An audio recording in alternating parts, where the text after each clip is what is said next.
அரோகரா. நம்ம திருநெல்வேலி தாமிரபரணி குறுக்குத்துறை முருகன் கோவில். வெள்ளத்தை பாருங்கள் எவ்வளோ சூப்பராக இருக்குன்னு. முருகப்பெருமான் இப்போ உள்ளே இல்லை, வெளியே வச்சுட்டாங்க மெயின் ரோட்டில். இந்த கோயிலை சுற்றி பாருங்கள், ஃபுல் வெள்ளம் தான். ரொம்ப ரிஸ்க்கான ஏரியாவில் தான் நம்ம நிற்கிறோம் இப்போ. ஏன்னா இந்த இடத்துல எப்போதுமே மூர்த்தம் நிறைய நடக்கும். இந்த இடம் ஃபுல்லாமே சும்மா வெறுமனையாக சிமெண்டால் தான் பூசியிருப்பாங்க. எப்போனாலும் வந்து நிற்கலாம். ஆனால் இப்போ வந்து வெள்ளம் வர்றதுனால கொஞ்சம் ஆபத்தான நிலையில் தான் நிற்கணுமோ. சுவாமிக்காக விளக்கெல்லாம் கொண்டு போகிறாங்க. ஏன்னா சுவாமி வெளியே இருக்கார் முருகப்பெருமான். இப்போ நம்ம வந்து சுவாமி உள்ளே இல்லை, முருகப்பெருமான். முருகா வெற்றிவேல் முருகா. நம்ம தாமிரபரணியில் வந்து எப்போதுமே பார்த்திங்கன்னா வருஷத்துக்கு 2 முறை வெள்ளம் வந்துடுங்க. ஆமாம், அப்போ அந்த கோயிலே முக்கிரும். இது வந்து சும்மா ட்ரெய்லர் தான். இந்த கோவிலை முக்கி மேலே வரைக்கும் போகும்.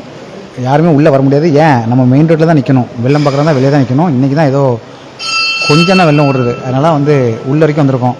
மற்ற நாள்லாம் உள்ளே வரவே முடியாது. ரொம்ப ரிஸ்க்கானது. இப்போவே ரிஸ்க்கு தான்.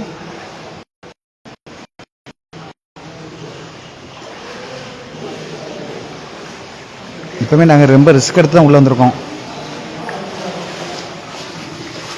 ஏன்னா வெள்ளம் பயங்கரமாக போய்கிட்டு இருக்கு.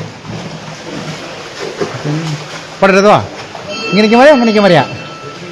இந்த ஒரே நிமிஷம்.